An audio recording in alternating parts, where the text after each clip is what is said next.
Welcome to Dark Corners Live. Oh, my voice is up. This is how we should start everything we do. Yeah, by having at least we know the audio works. Yeah. Success. Welcome Can we everyone. stop it from doing that? I've just muted it. This is the singing bowl that my girlfriend bought me back from Asia. It's her birthday tomorrow, so wish her a happy birthday. Happy Should be birthday. on here. I won't use her name. I don't know. You know, she might not want to admit.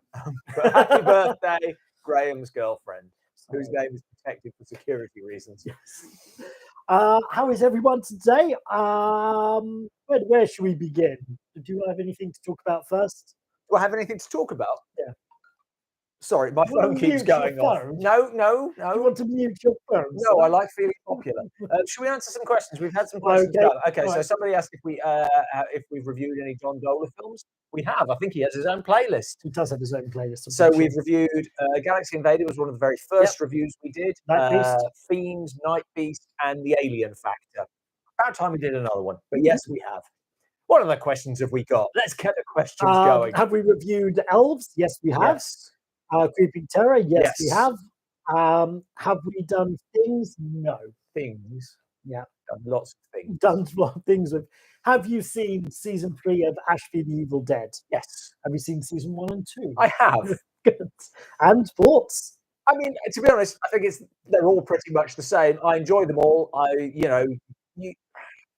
Bruce Campbell is just watchable, and you add Lucy Lawless into that, and actually, I think the whole cast of that has been really enjoyable just to watch. It does become a little repetitive by the third season, but I guess repetitive fun is the best kind of repetitive. Have you seen the new Evil Dead film? No. It's on Netflix. Okay. I saw it at the Prince Charles Theatre. I got my photo taken with the director. Oh. So, Harry Astor? Yeah. Yeah, I enjoyed it. Yeah. It's kind of just didn't do anything particularly new. Well, if you reboot something that's already had sequels of its own, then I think there's always that danger. It was fine. Are you working on any new novels? I am. I'm not currently working on a new Universal Library one. For those who don't know, the Universal Library is a currently 6-part series which I have written, inspired by classic horror. You're holding the books upside down. I don't care. Available in upside down or right side up. Inspired by classic horror and all available on Amazon. But I'm not doing a new Universal Library one this year. I'm working on a much bigger book, also inspired by classic cinema, but in a very different way. It's not a horror story. It's more of a drama. And it's going to take probably another year or thereabouts before that's done. But there will be a new Universal Library book out next year. Thank you for asking. Thank you for reading. That was good of the science advisor to ask a question. Oh, was that the science advisor? Oh. I don't know if he's on there. He usually is. Mr. and Mrs. Science Advisor are usually online for these things. They don't like to miss them. So please show your appreciation for the science advisor in the comments. And his good lady wife. Yes. My favourite question, as always, what are we drinking? I am drinking Thatcher's Gold, which is my cider of choice these days. We're both doing gold. I am drinking Blanton's Gold. Wow. There we go. Like we planned it. This is just all that was left over in your fridge from last time I was here. So that's what we're drinking tonight. I should pace myself because I don't think there's any more cider. There isn't. That's it. That's I can't drink beer anymore. The only alcoholic beverage you're getting. Should The Willows get a film adaptation? The Willows? Yes. I don't know. I'm not familiar with The Willows. Sorry. Okay. I'm assuming it was a book series or a book. London Calling. Do you think The Exorcist 2 is on a list of the worst movies of all time? Exorcist 2 might be better than the latest Exorcist film, from what I've heard. Oh, have you heard Mark Kermode's rant about it? Yes. He's actually put on a timer to stop himself from going on too long. But it's great because he does actually review each of the Exorcist films at the start. But yeah, I mean, Exorcist 2, Exorcist, is it Exorcist 4 that's even worse? Or well, Exorcist 4, there's 2 versions of it. Yeah, it got taken away and redone almost completely. Yes. The thing that I was looking forward to this new Exorcist film, and then I saw a trailer where, is it Ellen Burstyn? She's saying all different religions have a way of doing exorcisms, like Jewish, Christian, Buddhism. We're going to need all of them. I was like, it's the stupidest line I've ever heard. And it being said so po-faced, I was like, no, this is going to be terrible. I did like, again, so in the Kermit thing, he did keep saying, I really hope that Ellen Burstyn did something good with the money from this, because I wish her nothing but good things, but this is a terrible film. Where's your wig? Your Salieri wig. I was not allowed to keep it. All of the costumes for that show, just incidentally, are owned by my local Amdram group, but the wigs were an expensive hire, and we had to take very good care of them. Okay. For those who don't know, I appeared as Salieri in the production of Amadeus over the summer. That's where that weird profile picture comes from, which makes it look like my shoulder is disjointed. Is that a question? Yeah, I'm just trying to make sense of it. Okay, so putting on your speculation cap for the old Hammer movie, Blood of the Mummy's Tomb. We were talking about this earlier. Where Valerie Leon is in bandages at the end. Do you think the ancient queen or the daughter? Oh, have you watched this one? Because we're I've watched it. Yeah, I've watched it. We're in the early stages of writing a mummy special, the Hammer Mummy. The planning special. stages. Yes, specifically. I'm going to say the ancient queen, which I feel is like the happier version. Not sure. It's an interesting film because it is a mummy film that doesn't really have a mummy in it. Certainly not in the usual way. I mean, to be honest, the Mummy barely has a mummy in it. No. The Universal one. Yeah. Has anyone bought the Bloodhounds? Has anyone bought the Bloodhounds? Oh. I'm glad that running joke is working.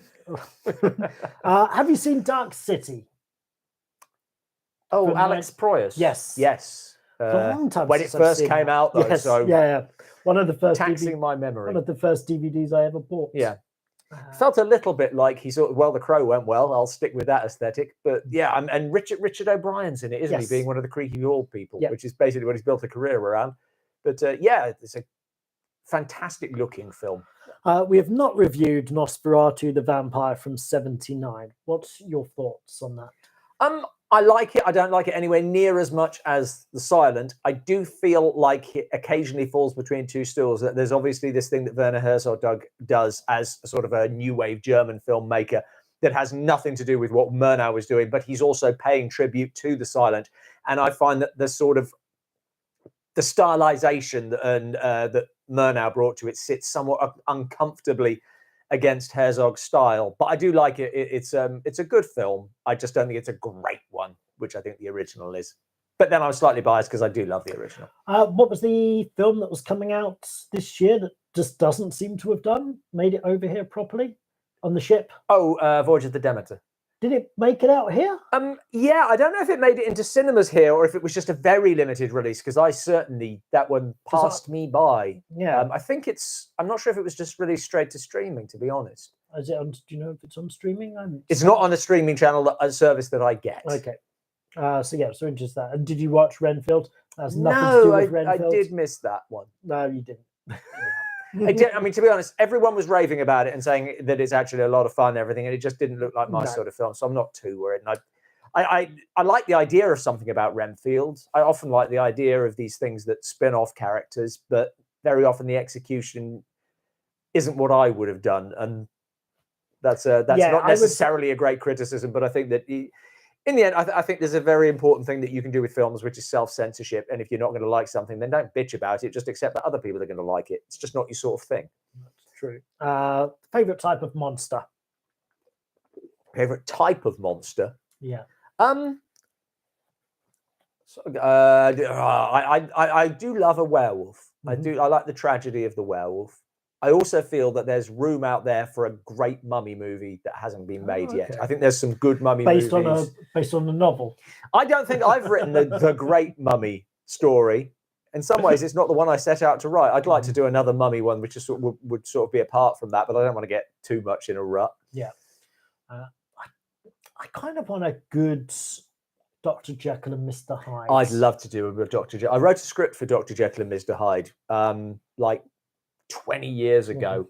I was really proud, and it was going to be, a big calling card script. And I went back and looked at it, and it's one of the most overwritten pieces of crap that you could just tear the guts out. I still think there's something good there at the heart of it, but I did hear a really good pitch for a werewolf movie, which I'm probably not allowed to say any more than that. So I know it won a competition, so hopefully it goes into development. But that'd be exciting. It was so it was a female werewolf. Say no more. So I'll say no more than that. Be on the lookout for that. Have you carried on with the House of Usher? No, I haven't yet, but I do intend to. I don't think we'll do another review about it because the first one didn't do brilliantly, so I don't see any great point in doing it. But I think I'll probably finish watching the series unless it takes a really bad downturn. Although you could dump your thoughts down onto Patreon. I could do that. I know. I spoke to my brother last weekend because it was his birthday. Happy birthday, Dave! If you're watching, for a week ago, exactly a week ago. No, doesn't matter.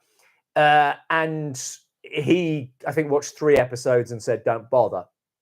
There again, we don't always have the same taste in stuff. So, and the first episode, I think if it continues at what I found, that I thought the first episode was fine. If it continues like that, I'll watch the rest of it. Do you have a guilty pleasure horror movie? This is coming from Adam, who has just generously donated us $13.99. Thank you very much. That's very generous. Thank you, Adam. I don't know really what a guilty pleasure horror for this time of year. What would you watch for Halloween to get you in the Halloween mood? Then I don't know. I don't really. It's a guilty pleasure. I was recently at the Royal, not the Royal Opera House, the other one, Royal Albert Hall, for Danny Elfman and Tim Burton music thing, and they played some of Beetlejuice. And I went, oh yeah, I could really go with a Beetlejuice. That's great. Yeah, but how's that a guilty pleasure? That's a great. That's film. A great film. A guilty pleasure horror film. I've got some. I'm not that guilty about any of the horror. I've got a couple of films that I can watch, maybe more than I should, and would not admit to. But very guilty pleasures. One of them being Rockstar, starring Mark Wahlberg. For some reason, I just kind of like that movie, and it's not a good movie. There you go. What else we got? Hello from the USA. There's loads of questions here. Just hello to the USA. Pick one. Great episode, down impressive. I'm the science advisor. Please explain the thumbnail. Oh, right. I think I did already, but just to go back over it, that's a picture of me playing Salieri in an amateur production of Amadeus that I did over the summer. It was an extremely challenging role, not least because he has 950 lines. It went really, really well. Did very controversially, although we were nominated for Best Production for the Rose Bowl Awards, and Constanza was nominated for Best Actress, neither I nor the guy playing Amadeus, who was brilliant, were nominated, which is fine, but you do have to question. Which is fine. You do have to. All I'm saying is, I was on stage throughout. He was on for a lot of it. How do you get nominated for Best Production if neither of the actors were that great? Fair enough. That's all I'm asking. Okay. Feels like a fix. But best of luck to Constanza, to Rachel, who played Constanza, and who was brilliant as well, by the way. She deserves it completely. Okay. What do you think of a possible Halloween TV series? I really think there's enough Halloween. I'm assuming we mean the Halloween franchise. I think a series based around Halloween in some other way would be great. Another generous donation from Hedge 1011. Thank you, Hedge. Robot Speak. Absolutely make their day. I don't know. Their day. Please address Matt's Plan 9 query if you dare. Oh, I've got to find it. Write down what the query was, and I will. Sorry.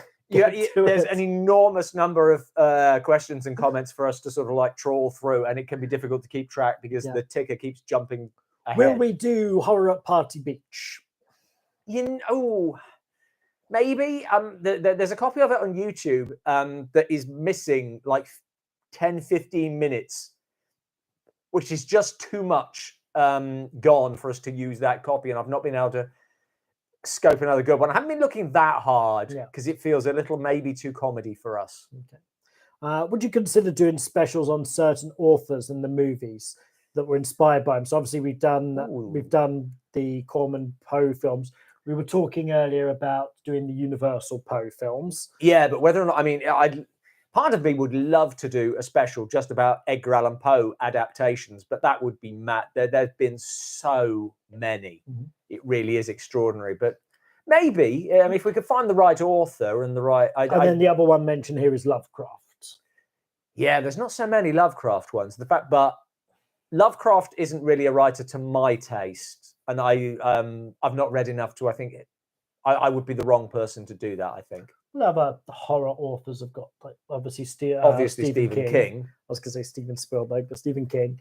I mean, I think there's a few Frank Herbert ones, aren't there? It's not quite a... Clive Barker. Yeah, that's what I was going to say, Clive Barker. Yeah. Yeah. So maybe, but it's not necessarily a priority, other than perhaps the... Poe is the only one I think off the top of my head, that's the only one I can think I'd be really interested in doing. There are some horror authors I think should have more films based on their work, or some authors generally. I'd love to do an anthology of Saki short stories. What's your favourite possession film that isn't The Exorcist? What's your favourite possession film other than the best one? I was going to go with Ghostbusters because... absolutely. Because Dana gets... Now he said it. Gets possessed. So that was an easy one. Great. Do you have your MasterCard on you? No. Good, because you don't need it. The stories I don't know what I was referring to. I asked, was it worse than Plan 9? Oh, right. That was the Matt thing. Was worse than Plan 9? Was Exorcist 2 worse than Plan 9? Oh, I see. I think context applies here. Yes. That Plan 9, for one thing, incredibly entertaining, but also made with nothing behind it, whereas Exorcist 2 was made with, some money behind it and stuff. Yeah. And standing on the shoulder of giant, like there's no excuse. We should actually probably do Exorcist 2 as a regular Dark Corners review. Yeah. Do that. Had we thought we might have done it in... we probably missed the boat on that one. Although certainly, I don't feel that this new Exorcist film has really captured any zeitgeist. It seems to have come and gone. I think nobody gave a damn. Yeah. Exorcist 2 is the Citizen Kane of bad movies. Okay. I guess we should look at doing it. What's the worst disaster movie of all time? From my experience, I would probably lean in The Swarm. Yeah, I'd go with that. That's pretty terrible. It has the sin of being bad and extraordinarily long. And a little bit racist. Yeah, the constant referring to the Africans invading. Yeah. And one of my favourite bits I'll go with that. Is someone telling a guy in a wheelchair to stand by.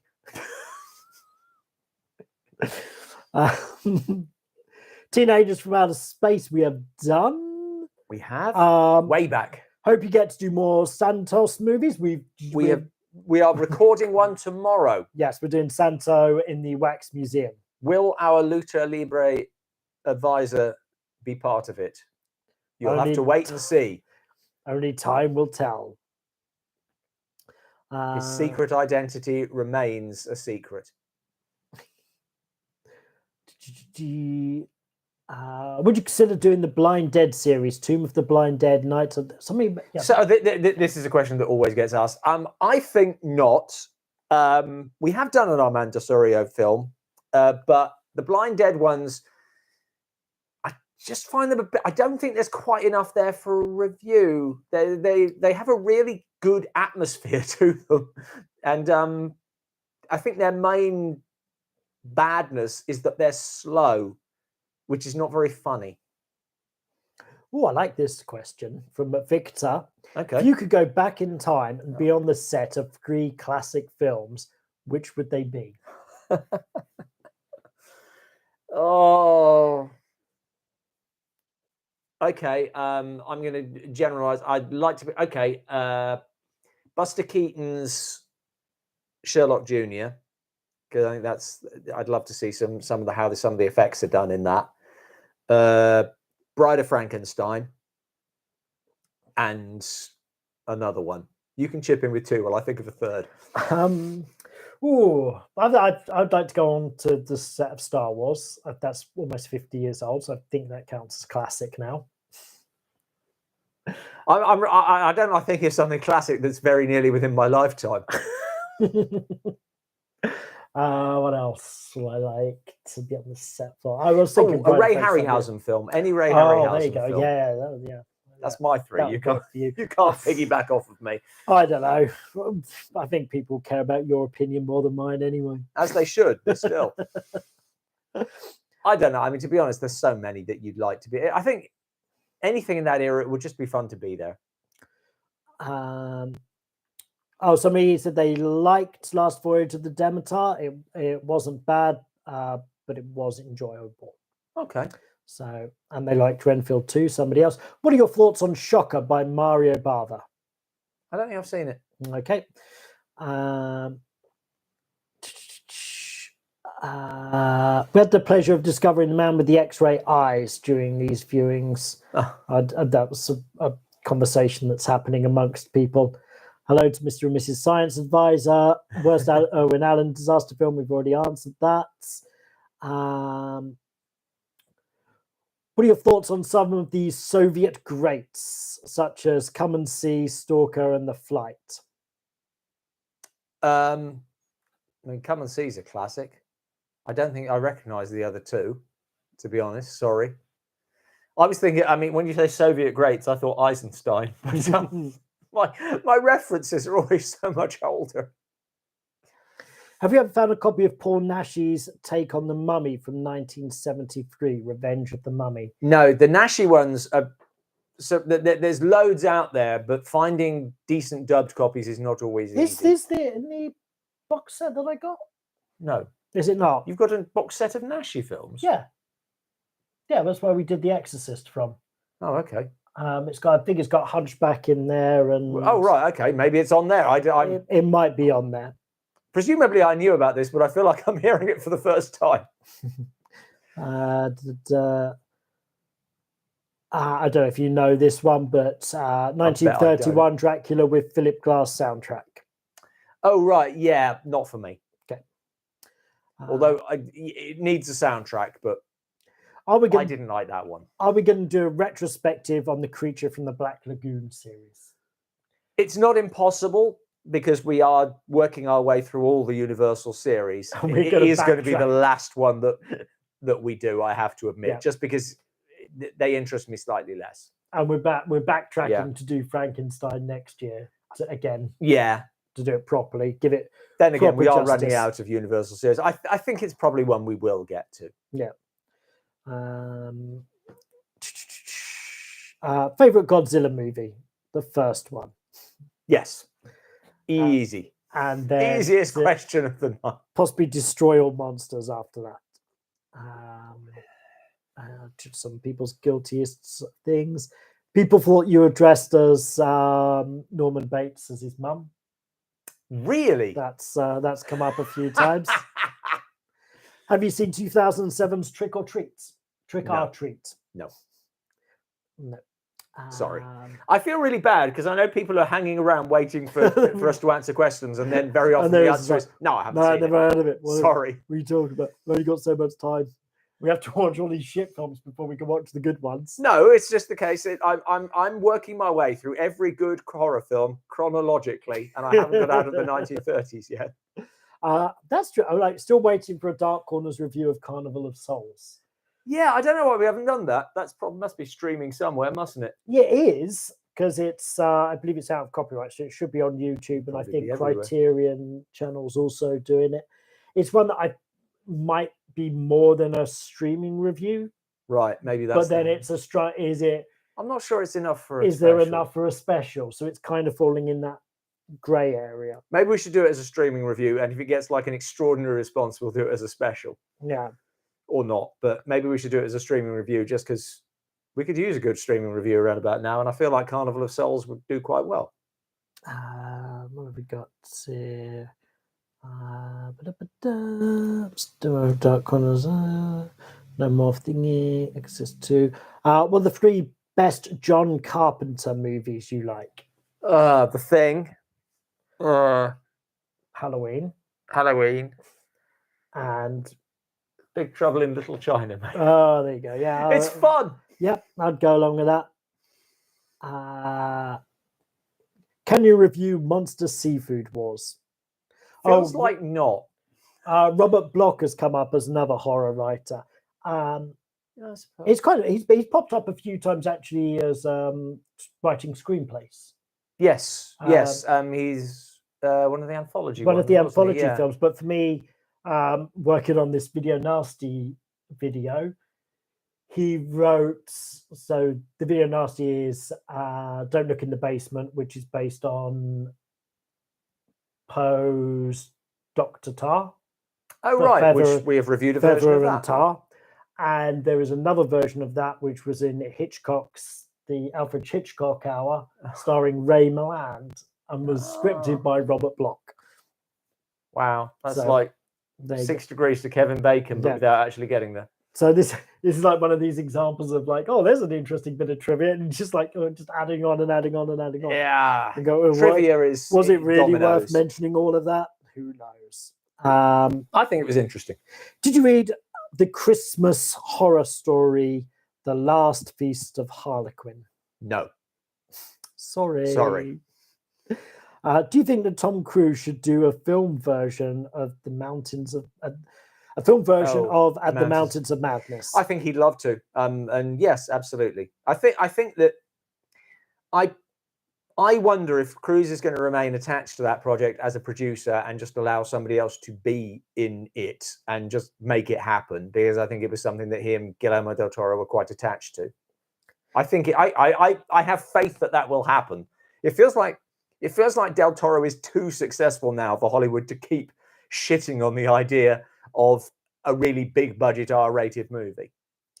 Okay. So on Patreon, we do a series 52 weeks. The first one was 52 weeks of Alfred Hitchcock. The next one was 52 weeks of silent film. This year is actually 50 weeks of Kurosawa and Kurosawa adjacent. Yes. The question here is, any idea of what next year's is going to be? Either 52 or more likely 50, I think. I like those 2 weeks off because I'm stressed in the early years of Roger Corman, and I'm going to pick. I've worked out how many decades he was in film. I can't remember off the top of my head, and so I will go chronologically through his career as a director and producer, and we'll pick films from each decade that he has made films to talk about.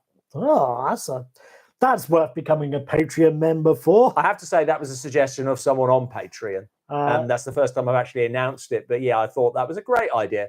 Not least because I really enjoy doing the Kurosawa films and the Japanese films generally.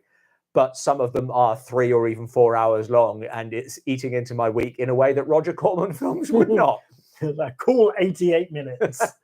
So if you're not on Patreon, Robin does just basically a straight to camera talk about a particular film each week. Yes. And that's available at whatever level you join us on. You can get that for $1 a month. Yes. So and at some point you will be able to look at the back catalogue again. The back catalogue accident got wiped for reasons that Patreons are well aware of. Best worst John Carpenter movie. So we just did best worst. That vampire one. I was going to say the Mars one. Oh, maybe that's what I was thinking of. Yeah. What's it called? Is it Ghosts of Mars? Ghosts of Mars. That one. Yeah. We haven't reviewed Fright Night, either of them. No. Will we do that? Maybe on streaming sometime. Yeah. Yep. Potentially. How do I get on with Robin's cat? I've never met Robin's cat. I've never been to Robin's house. I don't have a cat. He comes down here to shoot, so I only know tangentially about this cat. I don't have by a cat. Comments in, It's just I have in the Patreon my videos. neighbours have a cat that treats my home like its own. So but I don't have a cat. I'm having trouble convincing the cat that I don't have a cat. Its name is Norris. In some science fiction circles, William Gibson mentioned as another possible sci-fi author. Have there that many films based on this work? No. Best Hammer film that doesn't star Christopher Lee or Peter Cushing. Plague of the Zombies. No. Which is an exceptional film. Which we've not done. No, we probably should do that for streaming. I don't know, because I can't see it fitting into anything else apart from your forever delayed zombie thing. But yeah, that's Andre Morel, I think, stars in that. And that was meant to be sort of like a second tier Hammer film. And it was brilliant. It just really took off in some way. But it's at that point where Hammer decided to just like throw the dice. They're going to make 4 films for the price of 2. And you can tell that which films are being shot on the same sets and with the same casts.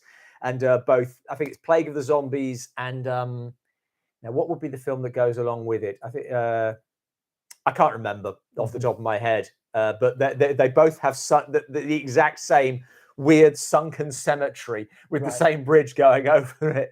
And yeah, but it's a great era for Hammer and Plague of the Zombies. Yeah, sorry, long answer. That's very good. Okay, what is the movies we are never ever going to review? Sharknado. Basically, pretty much anything by Asylum. Yeah. I'm sorry. I know people have requested it, including Squirm. a friend of my mum's. Yeah, Squirm. Something about that just makes me ill. Okay. Anything else?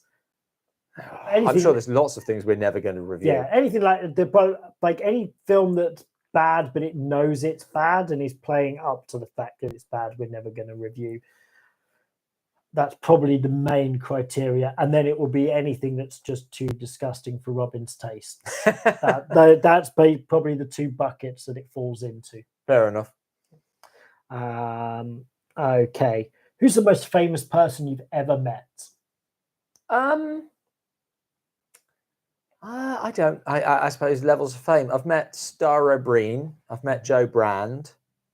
What do we consider meeting? I think you've got to at least have exchanged words with them. I would say, because I did touch Will Smith's hand and his security guard bollocked me. What you? To be honest, in terms of global terms, probably in global terms, probably Ray Harryhausen is the most famous person I've met. I mean, it was just at a book signing, but I did a screening, but I did exchange words with him, so that counts. And I think he's probably, certainly if you're talking globally, I don't know where the question comes from, but if you're from America, Dara O'Brien and Joe Brand probably mean less to you than Ray Harryhausen. You've met Caroline Monroe, haven't you? Yes. But I think the words exchanged were her. Can I have a cup of tea, please? Yeah. And you saying that will be £1.50? Yeah. Well, no, it would be £1 for a cup of tea, or it was at the time. I can't believe you charged her. I probably didn't, actually. You should have said, this is on me. I should have said, I do a series called Dark Corners. Would you like to appear on it? But, you know. Do you celebrate Halloween? Do I celebrate? No. We... In more recent years, my girlfriend, whose birthday it is tomorrow, in case she's just tuning in now, happy birthday. I'm sorry I'm not there, but we got to film episodes. Well, now I feel bad. You picked these dates. He picked these dates. I had to work the other days. In fairness, I did say at the end of the week would be better because I had to actually write the reviews. So who picked the dates? You did. Anyways, we've started doing pumpkin carving every year now. That's nice. So we'll be doing that, but that's about as far as the Halloween celebrations go. She doesn't like horror films. We got tickets to a Cineworld Unseen preview, Mm. and it was what's the one with the hand that they hold on to? New one, like Let Me In or something. I don't know. Anyway, like horror film. And so she spent the whole, don't like horror films, she spent the whole film with her headphones in, listening to music with her eyes closed. That was a fun 2 hours. I said we could leave. I'm trying to get her to watch some more horror films. We did just finish Squid Game, and that was an accomplishment. Okay. Okay, so that was that. Yeah, I saw Poor Things at the London Film Festival. Would you recommend Imagine Pygmalion, written by Mary Shelley? What? Pygmalion. Pygmalion. Sorry. Would you recommend it? There's something called Imagine Pygmalion. So you would not recommend it, is what I'm hearing. I would not recognise it. Can we get a documentary on Robert Bloch? He did so much more than Psycho, Screen. We just sort of mentioned. Probably not not from me. I don't know enough about Robert Bloch.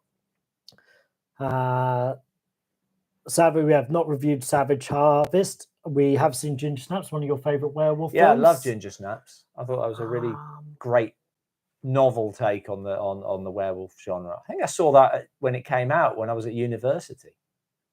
Back then I still don't often go to the cinema to watch horror, but that one for some reason I did. So Lee's just written horrible sexy vampire ? We have reviewed the horrible sexy vampire. So I don't know what that refers to. Well, I'm assuming it's asking, have we reviewed the horrible sexy vampire? Have you seen Sinister 2012? No. Thoughts on Dark Knight of the Scarecrow? I have no thoughts on Dark Knight of the Scarecrow. So we'll get to something we do. Sorry. Curse of the Demon as a possible Dark Corners review. So. Yeah, I mean, that would... that feels like a... Does that feel like a special? Am I thinking of Night of the Demon? Yeah, you're thinking of Night of the Demon. This is What's about... Curse of the Demon? It promises cheesy puppet demon effects. And only delivers 90 minutes of boredom. Get it? You really sold it for us there.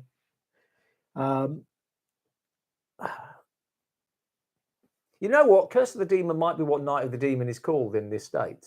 Yeah, it's because I was chatting to a friend of mine. I strongly disagree then. There's like variations and things.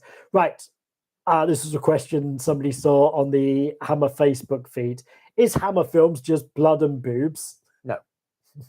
It sort of degenerates in that direction. Yeah. That's it. It starts off. I think that even when Hammer does go downhill and is just grasping at straws and does over-rely on blood and boobs, and we talked about this when we reviewed Vampire Lovers for streaming, there's always something about Hammer Films that elevates it above just blood and boobs. They certainly over-rely on that in their 1970s output. But I think even when you get to the Karnstein trilogy, which is very much reliant on that, there is always a little bit more.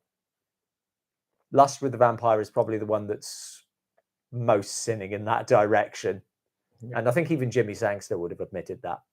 But there's always something to a Hammer film. Have you seen the silent French version of The House of Usher? It's a short. Oh. Atmospheric with great special effects. Yes, I've seen a feature French version of The House of Usher, which is absolutely sensational, which I reviewed for Patreon subscribers last year for 52 Weeks of Silent Film. Oh, it says it is short. Oh, it is short rather than a short. Yeah. Yes. In that case, yeah, we're probably talking about the same thing. There's so many versions of The Fall of the House of Usher, but certainly I have seen a French feature version, which I think was probably about an hour long. So that could be what you're talking about. And I think it's absolutely brilliant. Loved it. I think it's maybe even better than the Corman version. Sensational film. Should the original Scream film get a musical adaptation? Oh gosh, yes. Yeah. Yeah. Kind of thing, yes. As soon as I'd not thought of it myself, but as soon as you say it, I can totally see that. Yeah. There you go. So yes, 100%. Big jolly opening number. The call's coming from inside the house. Inside the house. Inside the house. That's good. Wow, that whole half pint of cider has really. Thank you, Gary. Enjoys the content and the videos. People loving the 52 weeks videos. Oh, good. I'm glad, because fewer people have enjoyed the Kurosawa ones. It has to be said. Buckaroo Banzai. Any thoughts? I think, in terms of a review, I don't think it would really suit us. I think it's too tongue-in-cheek. It's not really our sort of thing. As it is, it's Buckaroo Banzai. It's a bit of fun, isn't it? Very 80s. End of 1979 Invasion of the Body Snatchers. Do you think the main character is really converted, or is he just pretending? I don't.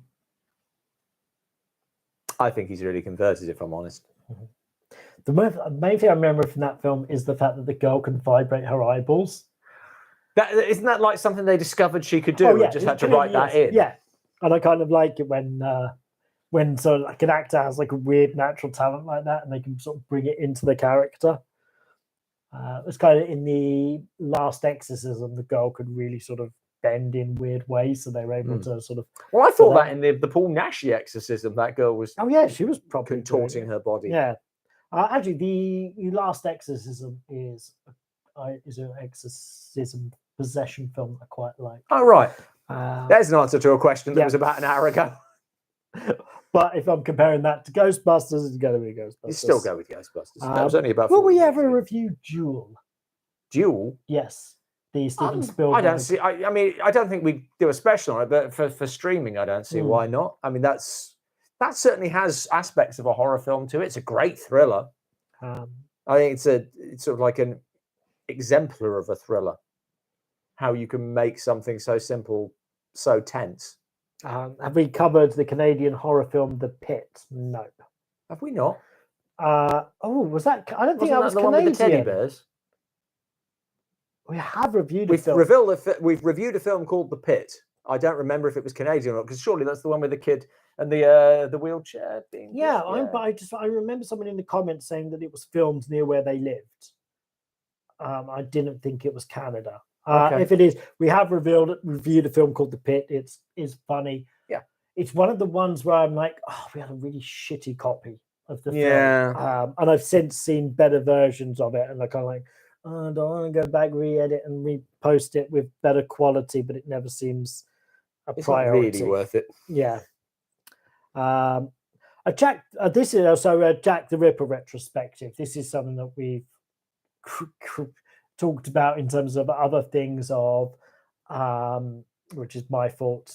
It's not getting it done. Is Ed Gein Goes to the Movies, which are the films sort of inspired by Ed Gein, but to do like a Jack the Ripper Goes to the Movies, or one of the cannibals ones, Cannibal, the Dahmer family or something like that. Jeffrey Dahmer goes to the movies. So there was like a sort of strand that we've sort of played around with wanting to do, but as very often the case, not enough time. Yeah. Captain Kronos is another Hammer film without Christopher Lee or Peter Cushing. That's yes, very good point. So fabulous film, great fun, and a late Hammer film that doesn't rely on blood and boobs at all, really. Any Peter Cushing film we've not reviewed, but we want to. We've not really covered his Sherlock Holmes. No, that's true. I mean, The Mummy, I suppose we've got that coming up. Yes, it's one that. I mean, he made so many little films that I'm sure we could get to. I'm trying to think if it's good films or bad films, and there's probably both out there that that I'm sure. Well, that was because we did Cash on Demand for streaming, and it's that was great. It's kind of nice to see him in a non-genre pick. I watched his BBC 1984 recently. I've got it on DVD. Oh yeah, I mean, how they made TV drama back then, of course, is completely different. Most of it is live. Mm-hmm. So you take what you get, and the fact that it was repeated meant they did have to do it again. And that's just how it was done back then.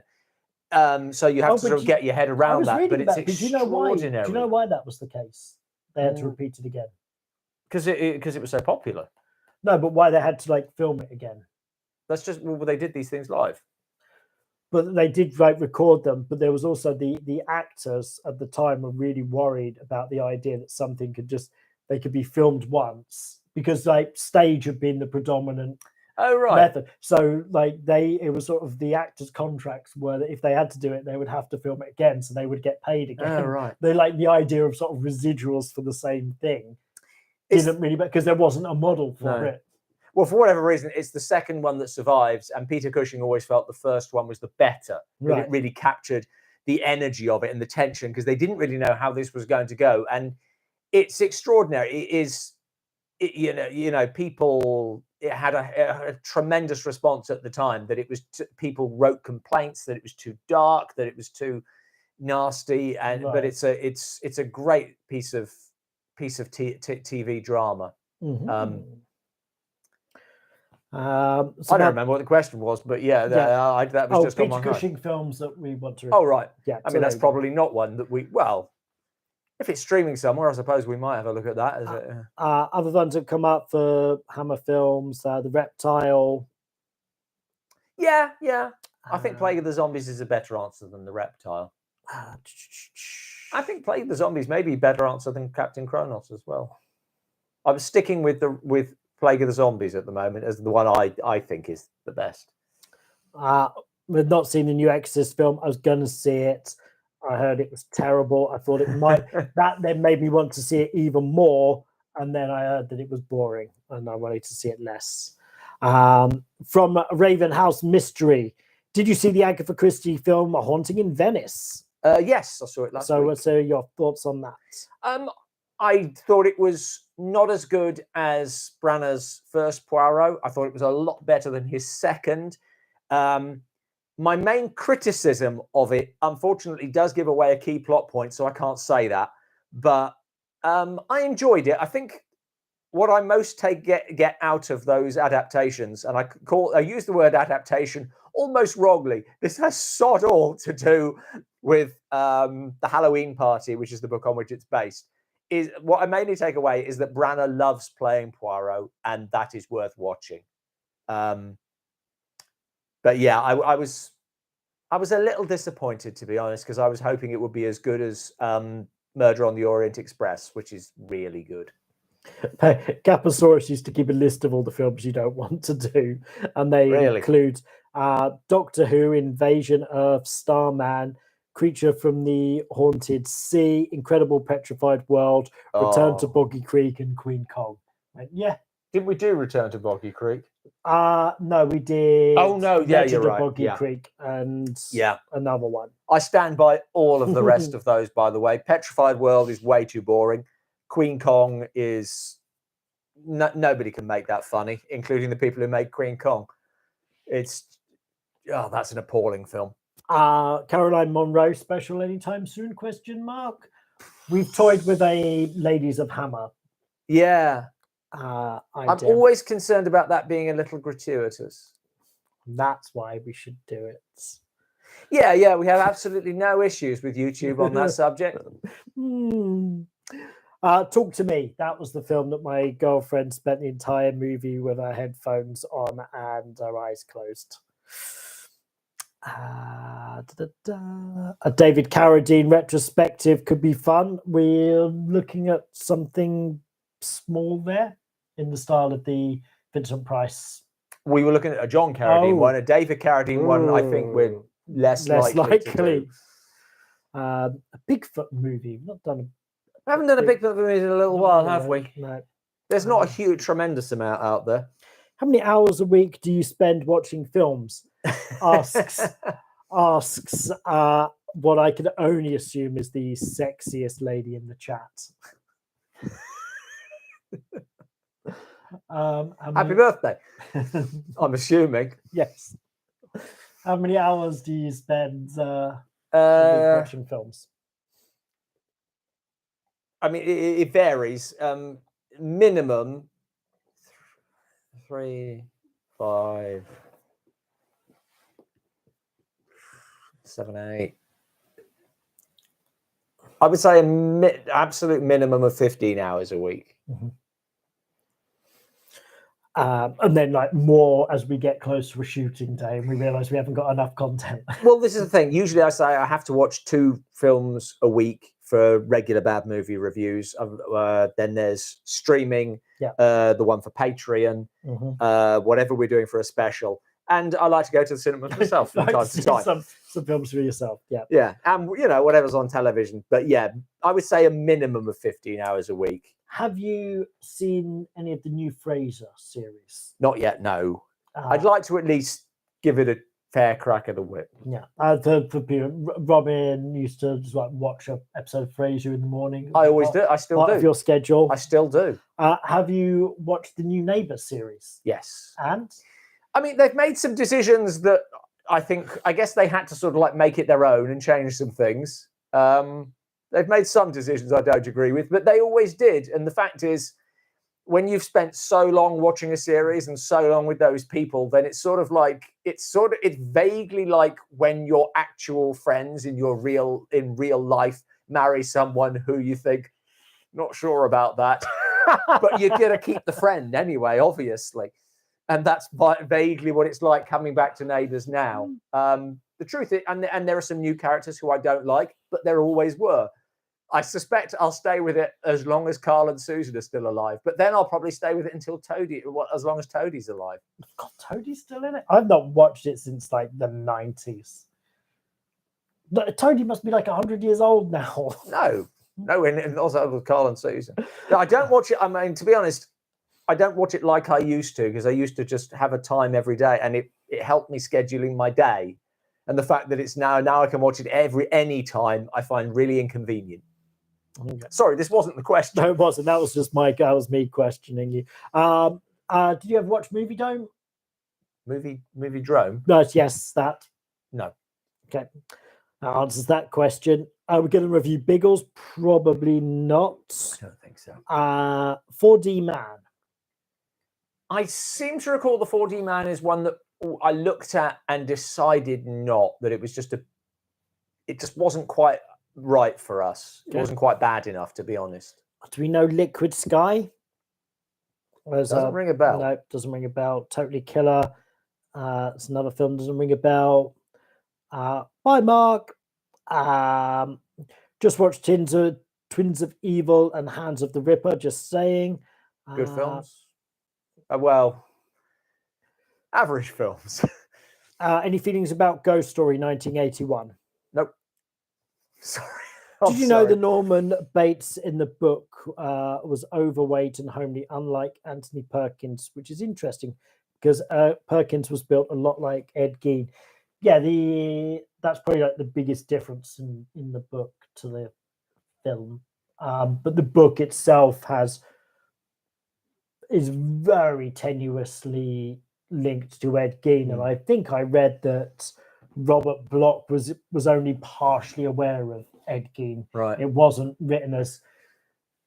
inspired by Ed Gein. He was sort of just inspired by the idea of like somebody living next door could be a real weirdo. Well, Hitchcock spent years with this idea of sort of subverting the American dream and the sort of the darkness underneath suburbia. And I think to him, it was important that the character be likable, be like not exactly a movie star, but be appealing, and naive rather than homely, perhaps. Obviously, and also having that ability in the closing moments to convey a real darkness that Anthony Perkins does so well, and which blighted the rest of his career. And interestingly, we have an Anthony Perkins review coming. I don't think we've ever had an Anthony Perkins film before, but we do have one coming up in the next batch, and probably coming out quite soon. Yes. He's kind of. Can you guess which? It's interesting sort of how Anthony Perkins, because he is so good in Psycho. Oh, he's exceptional, and even in the sequels, he does. Interesting work, and it's like how he's just not been able to. He could not shake that off. I think we forget sometimes just what a shock Psycho came as to moviegoers in 1960. That it really was quite unlike anything they'd seen, certainly in mainstream cinema. Yeah. And so the character became that much more indelible, and that he just couldn't shake it. Not done Rocky Horror. I don't know what you say about Rocky Horror. I don't think. Yeah, I mean, it's sort of absolutely on brand for us in a way, but I don't know what the. It sounds a stupid thing to say. I don't. We could only really do it for streaming. I don't think it would work as a special for us, and I don't really know what you'd say about it. that hasn't already It's been said. exactly. And it's out there. It's like it's something that's covered so much. It's great. It's wonderful. It's a bit why we, everybody knows this. The Room is a really well-known bad movie. Yeah, but it's kind of like it's been so done that it's like, what would we necessarily add new to it? Sometimes I think what holds us back in terms of getting views is our desire to actually be more interesting. Yeah.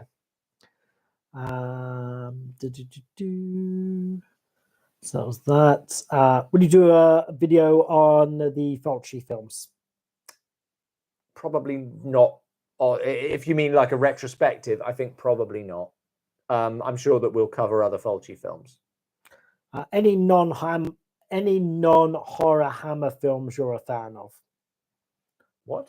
Any non-horror Hammer films? Oh, Hammer films that are not. Oh, right. Cash on Demand would be one. Whether or not you call it horror, I think it probably wouldn't be classified as horror, but I think it's called Never Take Sweets from a Stranger. If you get a chance, that's an exceptional thriller and actually a really disturbing film. You could argue that it's a horror film. It doesn't usually get classified as one, but that's really worth checking out. Ones I'm definitely not a fan of. Hammer also made On the Buses. The big screen version. Comedies were not. Hey, they got Hammer. They were making more money for Hammer by the end. Yeah. Have you seen the 2022 film Censor? I have. Censor. Yeah. It's a bit like a sort of. Not a Japanese one. No. It's an English one. Sort of video nasty. Oh, sorry. Yeah. Oh, I remember I can't remember her name now, but yeah. Yeah. I didn't like it. I don't think it didn't work for me. So that is a really, really good idea, but maybe didn't quite take off. Have you seen Mia Farrow in The Haunting of Julia? No, sorry. Have you seen The Possession with Sam Neill? No, I'm sorry. Ask me about pre-1950. Have you seen Murder by Decree with Christopher Plummer as Sherlock Holmes? You see, the older films I see. Yeah, I'm not a huge fan of it, if I'm honest. I know I think everybody's got their things in film, and I am a Sherlock Holmes snob. I like Holmes to be the character from the books. Well, so Dandy Dotty, who is a long time viewer of the channel, he's asking. Dan. He always wants to send us stuff. Is there any way to do that? Unless the stuff is money, then no, probably not. Yeah, like just send us a message on Facebook or email, and we'll figure that out. Thank you. To the Devil a Daughter is very good. Quatermass and the Pits. Yes, that's another good. That's another one. So the Devil a Daughter does have Christopher Lee in it. I don't know. I get that might be a different discussion, but yeah, Quatermass and the Pit is a good non-Cushing or Lee Hammer horror. I wonder if because we were holding off talking about doing anything about Quatermass because Hammer was apparently going to reboot the series. It seems they are no longer going to do so. So I wonder if we should maybe get back to doing a Quatermass special, or at least a Hammer Quatermass special. If we want to tackle the whole of Quatermass, then that might be that's a bigger project. I don't know. Oh, there was a 2005 TV movie. Gosh, that's Quatermass. Recent. Yeah. There's a lot of Quatermass. I mean, Mark Gatiss has just rebooted it on stage. How was it? I believe so. Maybe that. Someone will tell me if I'm wrong. I'm thinking of something else. I think it was Quatermass that he did. Maybe that's the idea for if that goes well. Is it like a sort of way of test balloon. testing a script or something? I don't know. I mean, they're clearly interested in rebooting classic stuff because they've done. Because they've got Dr. no imagination. Well, no, because they've just done Dr. Jekyll with Eddie Izzard. Oh, cool. Have you seen Voyage to the Planet of Prehistoric Women? We will be recording our review. We're going to review it just for you tomorrow. We're going to watch it tonight, write the script, and record it tomorrow. Good timing on that. It's on Amazon if you want to check it out. You like the original Suspiria? Yes.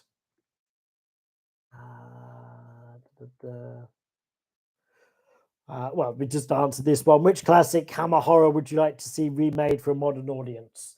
Captain Kronos and Quatermass. And Quatermass. We like. Actually, I wouldn't like to see Captain Kronos remade. I'd like to see it turned into a series. But Quatermass would be one that I think Quatermass is reinvented constantly. So I feel it's like fine to reboot that because virtually every version of it is a reboot, bringing it up to date. So you can always do that with Quatermass.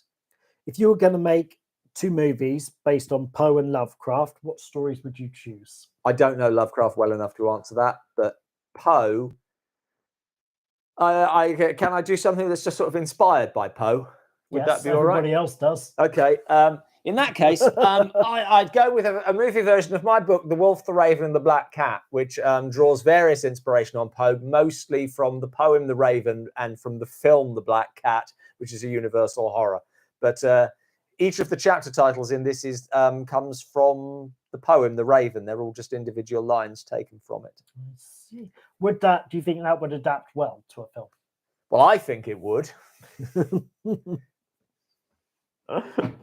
The best non-zombie George A. Romero film? Martin. Okay. I'm done. Quick answer. Yeah. Let's just knock these answers out rather than rambling on. I hate it when it just leaps suddenly. Sorry, yeah, we struggle with the question. YouTube. What are we doing this on? Yeah, YouTube has this irritating habit of suddenly jumping ahead in the comment section, so we lose our place. When are we going to tackle the true master of cinema, Jess Franco? We've tackled a few of his Jess films. Franco. We will do more, I'm sure, but they are. What are you passionate about away from movies and horror? Almost nothing. Theatre. Writing.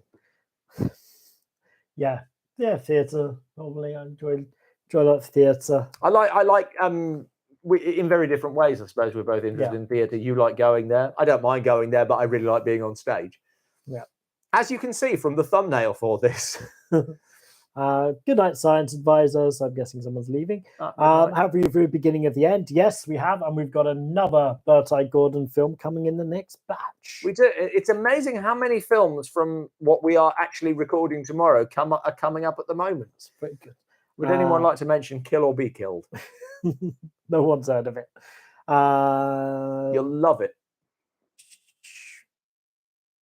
How would an author write The Freudian Killer without copying Norman Bates? Just curious. I don't know. Answer the question. I think that there's a problem that sometimes stuff seems like it's copying, like it's drawing on pre-existing stuff just because it happens to be touching on the same subject matter. And there's nothing much you can do about that, I'm afraid. You'll get accused of theft. Mr. and Mrs. Science Advisor have left the chat. That's why there was the good night to them. I assume. They wished everyone good night. That was kind. They'll catch up on this tomorrow, you know. Would you consider covering Mr. Vampire? For streaming, yes, absolutely. Yeah.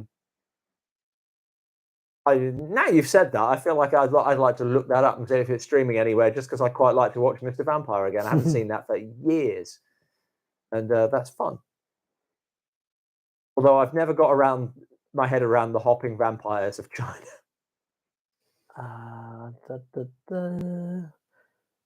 Okay, more films. Australian horror film Primal. The Stone Tapes. So, oh, that's a series, isn't it? I don't know. I believe so. But you've not seen it, Laura. If I did, then it was a long time ago. I don't think so. And like I said, if I'm thinking of the right one, then it's a series, and so we wouldn't do that. Have you seen Bergman's The Hour of the Wolf? Yes. Good answer. I mean, it's. I found it very confusing in some ways, but it's a wonderfully atmospheric thing. It's not my favorite Bergman, but still. Feelings about the Amicus Studio reboot? I'm struggling with Laurie. I do follow, and interestingly, a friend of ours is actually involved in the Amicus reboot as an actor, and I really hope it all goes ahead. I'm always a little whenever I see posts, but I wish I could remember the man's surname. Whenever I see posts from Laurie, part of me just thinks it really feels like there's an awful lot of talk going on and not a lot of stuff going on. And I really hope this isn't the case. And I hope that he does actually put all this talk to work and actually produce something at the end of it. He's a fabulous salesman. Mm-hmm. I really hope that he comes up with something to sell. Black Noon with Ray Milland. I've not seen that. Okay. Somebody said wrong. The correct answer is The Crazies. I would agree that I'd actually prefer the George A. Crazies. Romero. I prefer The Crazies to Martin. Okay. I would concur with that. Favorite Cronenberg film? The Fly. Yeah. We have reviewed Tetsuo the Iron Man in streaming. Loved it. We have not seen Exorcist Believer. We go back and we can hear all of our chat about that. Kill or Be Killed, the South African karate film with James Ryan. Do I win a prize as long as it's not Kill or Be Killed on DVD? I feel like we've got to name check you in the review now. Who said that? Doug. I don't have any paper. Would you review? Will I remember this tomorrow? Would you review the Vampire in Brooklyn? Is that the one with? That's Eddie Murphy. Eddie Murphy. No, I can't make the pen work on my skin. Do you want? Maybe I can borrow some paper. There you go. There's some paper for you. You go. Doug gets name check. What was your go-to horror reference book when you were younger? Mine was one called. It was like a cult horror films. So it was all like a bunch of different B-movie ones, and he'd just done like a little essay on each one. And that. Oh, I was sort of lucky. I had all the my grandpa, who died when I was quite young, was a massive film buff. And when I was old enough, I got a lot of his books when it became apparent that I was interested in old films. So I had all of the Dennis Gifford ones and various. He was a big horror fan as much as anything else. I had my whole interest in horror film started and in film, in silent film, and really in film generally through the book Faces, Forms and Films about Lon Chaney. So a lot of books like that, but the Dennis Gifford ones were probably the horror ones of choice, even though the picture of Christopher Lee in the Satanic Rites of the Dracula on the back of one of them gave me nightmares. And I discovered through Twitter, it wasn't just me. Everybody, that photo traumatized. It's of him pushing through the blackthorn covered in blood. But yeah, those would be the main ones. I used to have a big like horror book, and it had like it's like this size that had the Regan from The Exorcist, just a big close-up of her possessed face. That used to freak out my sister. It's a good way to stop children from reading horror books. Retrospective of Tygon films in future. It's hard to do like a studio. Yeah, I mean, we've got a special coming up about Witchfinder General. Once you've covered that, is there anything else in Tygon that you... There are other good films, but is there anything else that once you've covered the main one, is it worth doing a retrospective? I suppose I would say. Brother from Another Planet. Are we going to review that? No, I don't think so. The guy who wrote Quatermass also wrote the Stone Tapes. That's Nigel Neal. That's right. Yes, I knew. Yeah. Should there be more black and white movies these days? I think there should, for what it's worth. I think that now that the technologies are more or less equal, because there was a time, obviously, when color film was extremely expensive in comparison to black and white film, and then it sort of went the other way, just because color film was more accessible and it was more expensive to have black and white film. But now it's of a muchness. Why not pick the one that is right for you? I'm always surprised by how samey cinematography can be in modern blockbusters, in modern cinema generally, that people aren't paying enough attention to how this film looks and aren't making an aesthetic decision. You look at the films of Powell and Pressburger, that type of Technicolor is not, it's not period, it's a choice. They are choosing to have it look almost in this sort of almost chocolate box, but not twee way, pastel shades, really. They have made this decision, and that is something created by them and by Jack Cardiff. So different films with different tones looked different, and I feel like they no longer do. It was quite interesting that Werewolf by Night, they boldly went black and white for that. Yeah. I know that Ed Wood worked better for being in black and white. And then they do an interesting thing in Oppenheimer, in that the past and the present are in different and then there's styles. Been a few films that have been, they say, I think, chrome editions. So Logan got a black and white version, and Mad Max Fury Road got a black and white version. Parasite got a black and white version. So there's I'm sort of less interested in that, because it doesn't feel like a decision. It just feels, pick your favorite. I'd rather see what the director thinks is right for this. Yeah. But it's like you have someone like Kurosawa, who switched over to color later than almost anybody else, because this was his meta. And it turned out he was a brilliant color director as well. But still, there was a decision being made by an artistic one. It's got weird to talk about. We've got another one coming up, is The Earth v. the Giant Spider. Yes. And originally the title was The Spider, but it was coming out the same year as The Fly. And so The Fly being like a bigger, higher budget studio color film, they wanted to avoid comparison right, for their black and white giant spider film. The irony is, I think, in terms of cinematography, the black and white in the Earth versus the Giant Spider suits it way better than color ever would have. Yeah, and as we discussed, the I. Gordon's effects never worked quite so well in color. No. So, did you hear the recent Scorsese's recent comments about comparing the pacing of Ari Aster's films to the horror films of Val Lewton? No, I didn't. Sorry, I'd be interested in hearing what he had to say. Yes. On the subject of old films and literary adaptation, did you ever see the 1928 version of The Telltale Heart? No, I haven't. Essentially what we were saying, I think you said it in the House of Usher review, the series, that Poe is not a story, it's an atmosphere. Yeah. And when I think of The Telltale Heart, I go, yeah, there's not really much story there. No, but boys, there's a lot of tension there. Yeah. You can build to that point, I suppose. Yeah. The Simpsons do it really well. Yes. But you couldn't do it. You couldn't stretch that out for a film. I mean, you can't stretch that atmosphere out to a film. You can base a film around that final scene. What you have then is basically The Pit and the Pendulum, where only the final scene is from the story. Right. Everything else is building up to the story. So you'd have to do it that way. And then you'd have to have something that builds to that is as good as Poe, and which sustains that ending or that midpoint. It could be a set piece in the middle. Yeah. But whether or not that's an adaptation or what, I guess is up for grabs.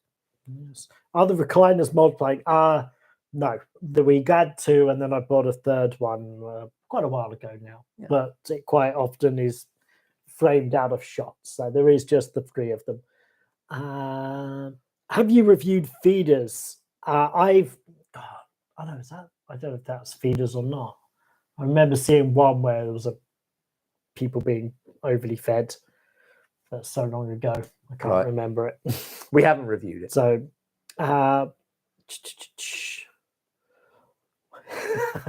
you'll like this question. Really? Yeah.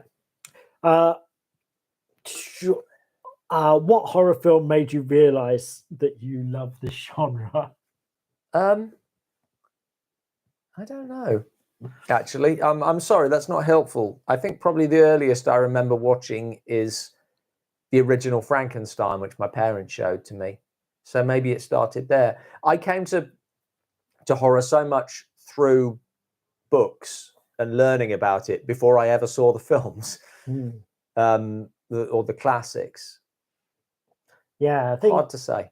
Yeah, I think I sort of came through like being interested in special effects and makeup effects. So it'd be things like The Thing would have been what interested me. So it's like how the effects were created rather than the stories or the mood. It was always a sort of special effects kind of thing for myself. Favorite death in a horror film? Favorite death? Oh, and it depends on. I mean, sure. Why make it more complicated? I really like, and I'm trying to avoid spoilers. A death towards the end of A Train to Busan, because and not because it's a spectacular or anything, but because when I first watched it, I thought they've blown it because there's still more of this film to go, and that should have been the climax. And then as I continued to watch, I realized how important it was, and it was perfect. I want modern silent films, horror films, or silent films too. Yeah, people don't know the joy of watching silent pictures. Yeah, I think there's something in that. I think if the changeover to sound if it hadn't coincided with the Great Depression, if the studios weren't already on their uppers, then they might not have made a sudden grab for the money that was coming from for what seemed like a gimmick that people in the magazines, when you see people writing in, they're all saying we want silent films, but the box office told a completely different story, and so the studios made the changeover very, very quickly. And I think if it hadn't coincided with them being wiped out financially, they might have had a more reasoned transition, and we might have had not exactly two industries, but we might have had silent and talking films coexisting, and again, people choosing what is right for them. And the art of the silent film would only have grown. That we'd have had an art form of people just telling stories through pictures, in the way that we have an art form on radio of people just telling stories through words and sounds. You don't need the pictures, and in the same way, I think in silent film, at its best, you don't need the words. So yeah, I agree with that. Yeah, I think it's especially now that the way people watch TV is background noise, and even like Netflix are, on one hand, they want these sort of prestige shows that get you to buy a Netflix subscription. But I understand Netflix bread and butter is kind of what they call second screen. So it's just noise that can go on in the background while you're doing something else. Whereas silent film, it demands your attention. Yeah. You've got to watch it. Do you know the story of Charles Lawton hiring Lillian Gish for Night of the Hunter? I do not. Because it's just because it's more or less exactly what you said, that Lillian Gish didn't really do film acting anymore. She was a great silent at the start, and Lawton wanted her for this role, and she asked why, and he said, when I went to see you in the films you made with D.W. Griffith, people sat up straight and watched this film. I want them to make them do that again. Yeah. And that was, which I think is a wonderful line.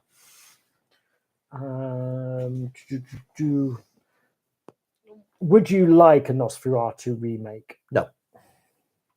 I think that there are lots of bad films with good ideas that deserve remakes. I don't personally see the point in remaking a film that's that good. If somebody has something new to say, fine. But if it's just, but there again, I mean, it's just Dracula. Why not? Why call it Nosferatu? Okay. I don't get it. Have we ever met or like to interview Joe Bob Briggs?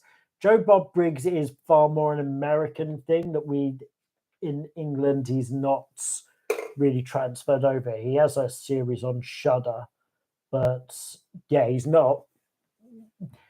He doesn't have the same resonance to us that he does for people in the States. What premiere would you like to go back and watch with an audience? Right, so you're the first time an audience is seeing a film. I suppose Star Wars. Yeah. Just because you'd have no idea. Yeah. It's that was that. But if you knew, you'd be like, oh my god, it's not that great, is it? It's just stereo. We've seen.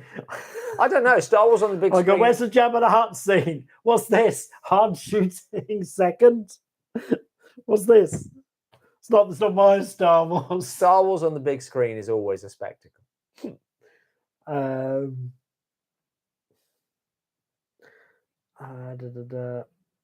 Price film, Confessions of an Opium Eater. I've seen that one. No. Okay. Oh,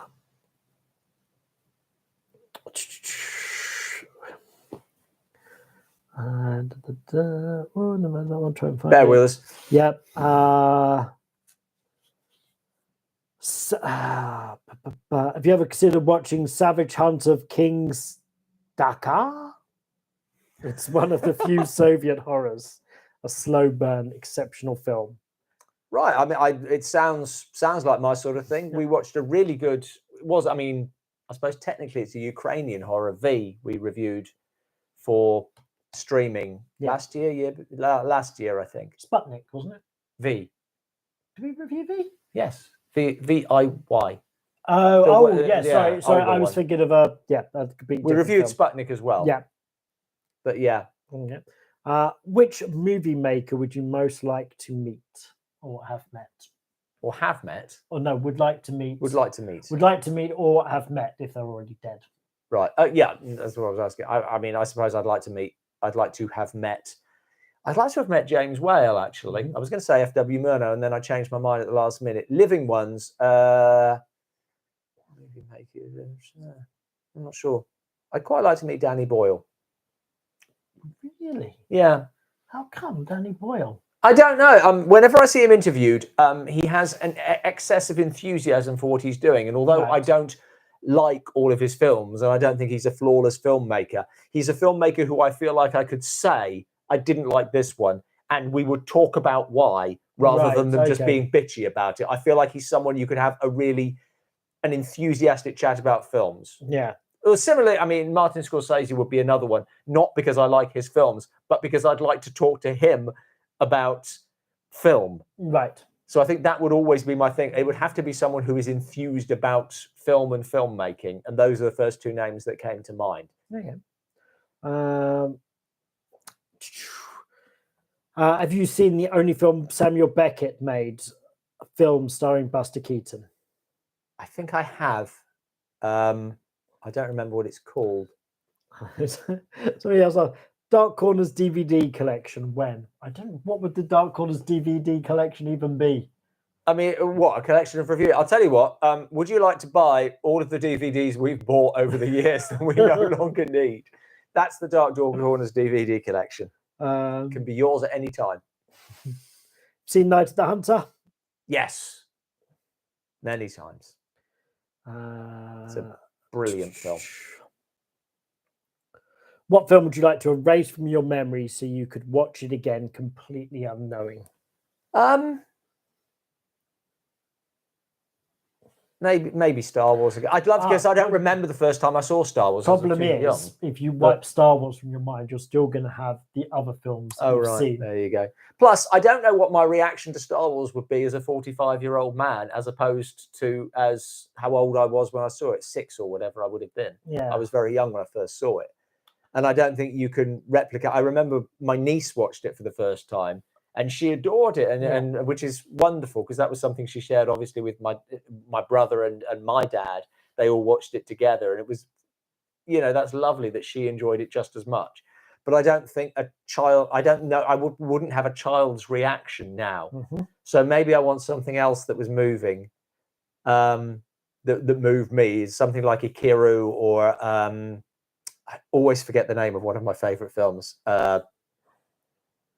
Your Name, because those are films that really blew me, or Sunrise, the Murnau one, films that really blew me away on my first viewing that I still remember, and I'd like to have that experience again, maybe. Like, I really enjoyed the experience of watching Old Boy, but then when I went to watch, and I didn't watch it for years, and then I watched it again, but it was sort of knowing where it was going, it sort of lost that impact of the 5 seconds. So something with like a sort of twisty ending where you're, because sometimes that journey can be, the not knowing can be really good.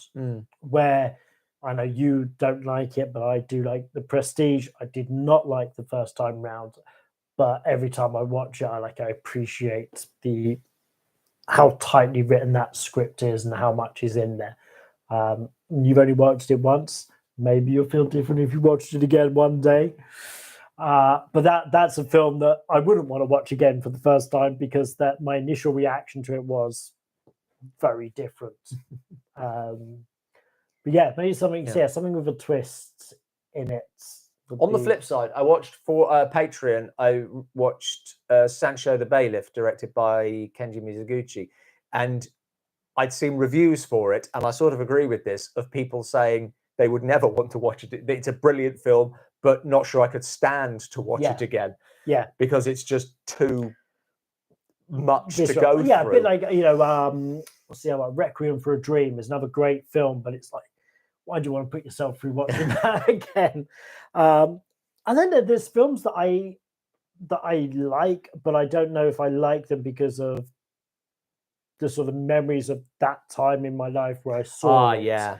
I wonder that about Once sometimes, which film I really enjoy, but it's so connected to where I was in my life at that point that it's probably associations with that to some extent. I think it's a very good film anyway. Like a Wong Kar-wai film 2046, which is definitely not his best film, but for what it was, one that I kind of felt like I discovered it because it was before I was really aware of Wong Kar-wai, and so sort of like finding this film and go, oh, this is interesting and different to everything else that I'd visually seen. Stunning. Yeah, and it's but then obviously then you sort of find out about the other and how well regarded he is. But when I watched 2046, I didn't know anything. Right. So it sort of meant that sort of discovery meant more to me, and so has that that attachment. So it's hard to sort of know if you delete a film, you're also deleting that time in your life. Well, we should probably get back to the questions. This is the answers. No, it was just a longish answer. First film that really scared you. Exorcist 3, I remember really freaking me out when I was a kid. I remember Dark Crystal freaking me out when I was a kid. I think that was a jump. Right. So Star Wars opening weekend. Well done. I hope it was good. Waxwork 1 and 2, Hellraiser 3. Any thoughts on those? No, not really. Waxworks 1 and 2. I don't. No. Dunwich Horror. Yeah, probably not. I think. Okay. Might get to it. But I'm not a big Lovecraft fan. Is Transformers Revenge of the Fallen a bad movie review? No, it's too modern. We're only just dipping our toe into the 90s now. I've never watched any of the Transformers movies. How do you feel about Del Toro as a director? That's one we've talked about doing, like the horrors of Del Toro. Yeah. It's so hard because that's not going to have a long life, as it were, because he's not stopping. Yes, making them. Yeah. I love Del Toro films. I'm not sure he's made one that I love as much as Pan's Labyrinth. But I can't think of a film of his that I haven't enjoyed in some. Oh wait, The Pacific Rim, that I could not get on with. Other than that, I think all of his films have at least something to recommend them. What's the most awful acting you've seen in a B movie? I mean, we've seen so many. I wouldn't even know where to begin. I don't know. And this feels unreasonable because she's clearly in a second language, but the woman who is in Frozen Scream, oh yes, and Executioner Part 2. Executioner. Yeah, I don't know her name, but wow. Yes, it feels like she might have learnt the lines phonetically. What will you both be watching Halloween night? I don't know. I don't even know when that is. It's on the 31st of... Oh, it falls on the 31st this year. 31st of October.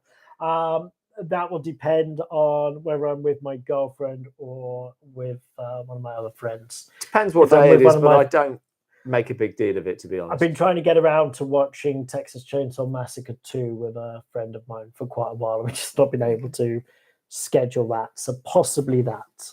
But if I'm with my girlfriend, it won't be horror. She doesn't do horror. Diabolique. It's a fantastic film. It's one of those, it feels too good for us to review for streaming, but I'm not sure about doing a special about it. So it sort of falls in. But yeah, it's a wonderful film. Love it. Cool. Well, what's the time? It's 11:30. So Gosh, is it? I'm going to give it like 5-ish more minutes. So hopefully we'll get to the end of all of these questions. That's the plan. So last chance to pop your questions in. Have you seen Bluebird with Shirley Temple? No. Have you? Well, I know you haven't checked out Vinegar Syndrome. I know the label, and yeah, there's a lot of really good boutique labels at the moment who are like resurrecting some forgotten films and giving them a good cleanup. I mean, obviously we got the Michael J. Murphy box set of films, Indicator. which is Indicator, but there's these sort of boutique labels that are doing good work at resurrecting these long forgotten films and preserving them. Giving them treatment that they probably don't deserve. Yeah, I mean, what they've done for the Michael J. Murphy ones, the fact that some of his films only exist he must have filmed a screening at some point. So they've taken the film they've got and put it alongside camcorder footage from the screening, right? And isolated the film itself. So you've got camcorder footage of the film on the screen that's filling in some of the gaps. So I mean, they've done a hell of a job putting back the film together from what is available, which is not much. Grave of Fireflies. That's another. Oh gosh, that's tragic. Harsh. Oh yeah. Review of No Blade of Grass. Do you know that one? No. Okay. Sorry. First film, Scared Ravenhouse Mystery, was War of the Gargantuans. We've reviewed that. We have. The film worst ever remake. The Day the Earth Stood Still. I'm sticking with The Day the Earth Stood Still. Do you listen to Junk Food Diner podcast? Nope. Maybe I'll check it out. The Great Pumpkin, Charlie Brown. See, that's again, it's a very American thing. Charlie Brown and like Christmas. Yeah, I don't know if that's an answer to what will you be watching on Halloween? Yeah, but it never makes it over. Saw Jack Palance in Jekyll and Hyde the other day. Pretty good. Oh yeah. So, I have to say I didn't really think I can't remember him playing. I knew he played Dracula, which I just heard is bizarre. And with that, we have reached the end of the questions. And some more came in. I'm giving you 3 more minutes. Prince of a Lost film you'd like to trip over in an abandoned house?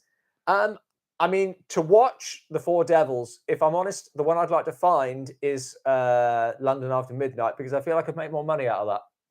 I wonder how much money you could make out of it since it's out of copyright now. Yeah, you could be really mercenary, or you could like give it to the world. Yeah, but no, to watch The Four Devils. No Blade of Grass is a sci-fi dystopian movie, and yeah, Brian Smith says London After Midnight as well. Review Psychomania, we've done it. We have reviewed Psychomania. And The Crazies, yeah, maybe for streaming at some point. The original, yeah. Have you seen Prince Albert's? It's hidden under something. Have you seen My Prince Albert? I don't know. Sorry. I don't know what it says. Where's Pimp some merch? This is one of our t-shirts. Robot Man, Robot Monster. There's another one. There's another one. There we go. Big as a battleship. All available on TeePublic. Yeah. So yeah, go check those out. And if you've bought any merch, either now or in the future, send us a message on Facebook, Twitter, or email, and we will send you a bonus review that you can only get from buying the merch. Yes. So bonus bad movie review. Yes. So yes, that's all from me. And that's all from him. Have a good night, everyone, and thank you very much for tuning in. Thanks for showing up, guys. Speak to you soon. Good night.